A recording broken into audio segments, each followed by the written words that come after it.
Rick 85, back in the backyard for the third installment of the Fire Pit Chat. Back from Michigan, I was out there to see my granddaughter and take care of the other two grandkids while I was there. And again, for those of you that have kept her in your thoughts and prayers, I appreciate it. She's still going to be in the hospital for a long time. If you could still continue to keep her in your thoughts and prayers, I know I'd really appreciate it. My wife too. Sort of enjoyed my time out there in Michigan just because of the circumstances. Got to see a couple things out there. Kind of traveled back and forth between Ann Arbor and Battle Creek area. And saw a lot of deer on 94 as I was driving past, and some turkeys, which was kind of nice. Don't see as many turkeys around here as I did out there. Even though turkey population is pretty good, just didn't see it. The old fire here is kicking off some heat. So enjoyed it. Yeah, 94 is interesting. Deer, turkey, and signs for massage parlors. That's always nice. But again, I enjoyed Michigan. Hit the Firekeepers Casino a couple times and tried to get my mind off some things and have a beer over there and win a little money, you lose a little money. That's kind of how it goes with the casinos. Just wanted to wrap up kind of 2017, get into 2018. Well, 2017, except for the end there, was a pretty good year. I scored my first solo turkey ever after 5 years of going out there with RR Jr. and then hunting together, and finally did that. And that great deer that you saw in the deer camp video and the other video that I have out there. So as far as hunting wise, it was really a good year for me. Really best ever as it was. Well, did my usual after Christmas, after hunting season, hit the Walmarts, hit the Tractor Supplies, bought some supplies for the cabin, spring trip. Of course, we'll be doing that. Bought some trophy rock.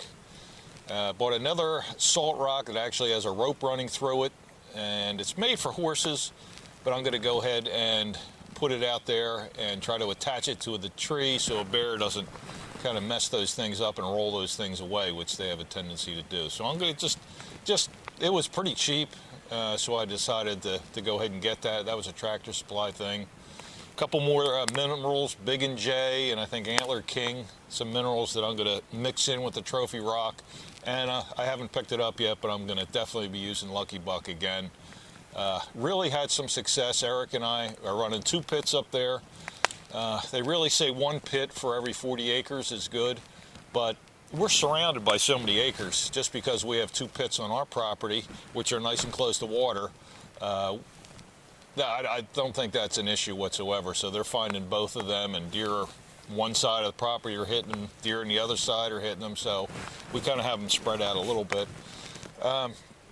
So don't be afraid to stick to that 1 pit for every 40 acres, because you know that's just a guide. That's not a strict rule. I was sitting here with a what is this? Kentucky Fire Cured. This is from the Drew Estates lineup, and Drew Estates, if you're a cigar smoker, you either love them or you hate them. You know, you don't think it's a real cigar because of the infusion on some of the things on kind of their signature series. But I really like the coffee-infused cigars. If you ever have a chance to get one of those, give it a try. It's a really good cigar. Sitting down with a cup of coffee, and right now probably be a good thing. This is the Fire Cured, which has a little bit of fire cured tobacco, thus the name. They have special barn where they put fires underneath of it instead of air drying the tobacco. They go ahead and dry it through that, so it picks up some notes, hickory and oak and things like that. Just like I'm picking up from the fire over here. Oh boy, that's nice and warm. Have some Peet's coffee here. I think this is Major Dickinson blend. Peet's is pretty good too. Enjoy that along with some of the others that I drink. Just wanted to throw a shout out to Jeremiah and Jamie. After the deer camp video. They saw me with a pipe, and they both recommend Boswell pipes in Chambersburg, PA. Supposed to have some really nice lineup of some custom pipes that they make and some custom tobacco. Again, Chambersburg, PA, if you ever get that way.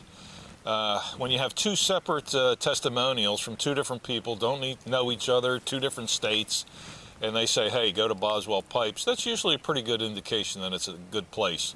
You can check their website out. Here it is right here, Boswell Pipes or Boswell. I'm just going to have it right down here. So go ahead and check it out. I'll also have it in the notes if you want to click off there. Check them out and see what they have. They have some tobaccos that I'd like to try out. I'm kind of in that quest to find the perfect peach tobacco. I haven't found it yet. I've tried about 4 of them, and I usually get usually like peaches and cream kind of flavor, so you get that cream. But I'm just looking for a straight peach. If anybody knows a peach tobacco that they recommend, let me know, because like I said, peach is one of my favorite fruits, and I think in a pipe tobacco, if it's done right, it's going to be excellent. Well, like I said, we have the spring trip coming up. We're thinking about doing maybe some type of solar setup for us. I know we kind of talked about it a little bit when we were up the cabin for deer camp, and after a while, even the chairman commented that generator droning off in the distance just gets to you after a while. It is pretty loud. It's a strong one. I mean, we can do anything we want, run coffee pots, lights, everything, and not even give that thing a hard time whatsoever. But after a while, it does get a little bit loud. So we're going to maybe look together, chip some money in, and look at some type of solar setup. Now, I haven't decided whether I just want to do some like car-type batteries, put an inverter on it, hook a solar system up to it, solar panels, or maybe buy that Yeti system, Yeti 400, that's available, and basically it's just it's a giant battery pack. It comes with a nice setup, so we're looking at that. We're kind of looking at that too, and we'll see how things go. I guess this wind changed a little bit, and this, of course, is blowing right into the camera, but hopefully that's not affecting anything. I don't think it is.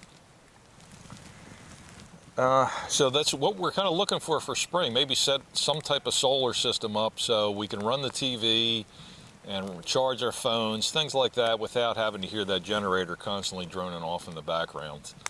Again, that's another thing. If somebody has a solar setup that they recommend, certainly contact me.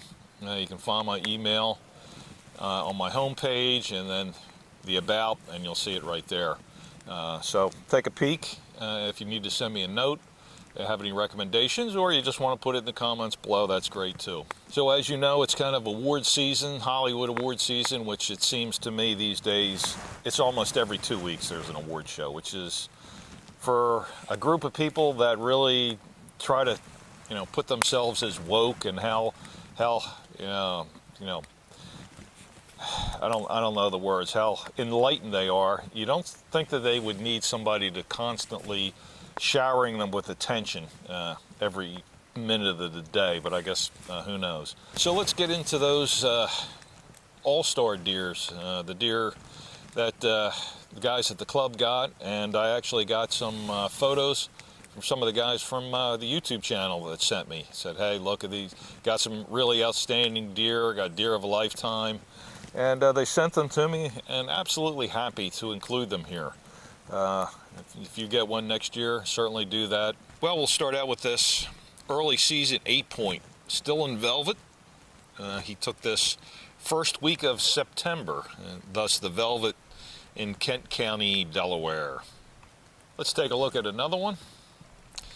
And if you stretch this a little bit, a nice 9-point. It was taken in October, also a bow, and that was also Kent County, Delaware. And we have a guy that got 2 within 5 days apart. Both taken from our club in Sussex County, Delaware. First, a nice wide 5-point. That really should have been a 6, but it had a broken brow tine. The second, beautiful looking 10-point. He took these about 5 days apart and about 200 or 300 yards from each other. And another one that got two bucks this year, two beauties, along with I think a couple doe that he got. I think he actually got 3, 4. I think he actually got 4 deer this year, which is absolutely outstanding. First, an unusual shaped 7-point, taken at our Mid-State Club during shotgun season.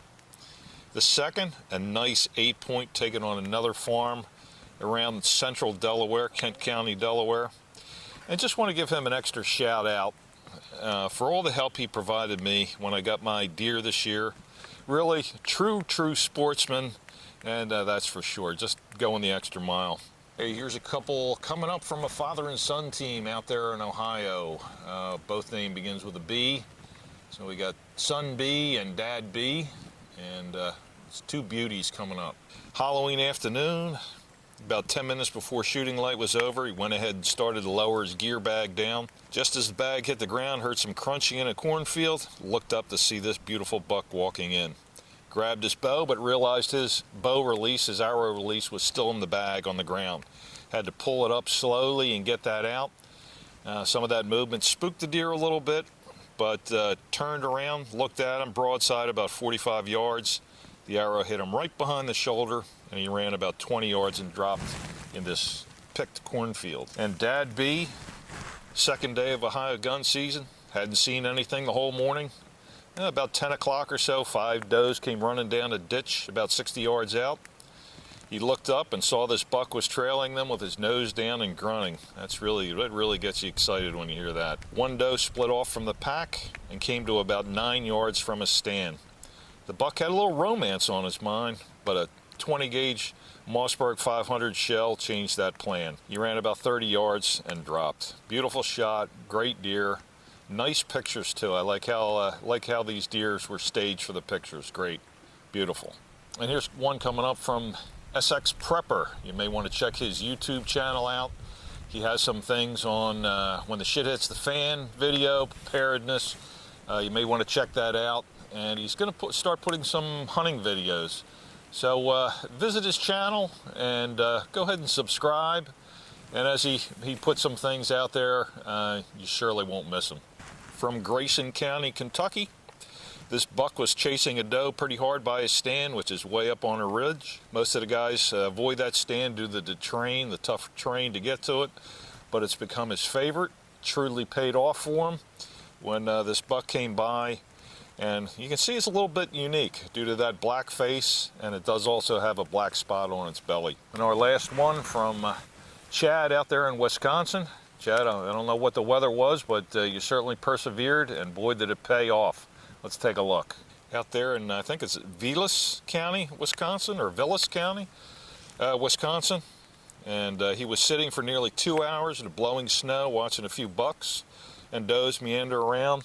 Caught some movement to the north of him and noticed a doe that was nervously looking around back behind him, and he could see another deer about 75 yards off behind some pines. This buck really stuck with the doe, watching her every move for almost 45 minutes. He was so focused on what they were doing, he didn't notice a 10-pointer that snuck into about 15 yards of his stand. The 10 was a great deer, but he just knew that that buck in the pines was a little bit bigger. So the 10-pointer was spotted by this buck in the pines. He ran over to take a closer look and probably thought it was going to take his doe from him. He sure thought there was going to be a fight, but he put it to an end before it even started. A perfect double lung shot did that. He ran 30 yards and piled up. It was definitely hunt of a lifetime. Chad said he's been hunting for about 30 years and never had this experience before. What an absolutely fantastic deer. And when you get this deer back from the taxidermist, be sure to send me the picture, because I definitely want to see that. What an absolute outstanding deer that one was. Wide, beautiful.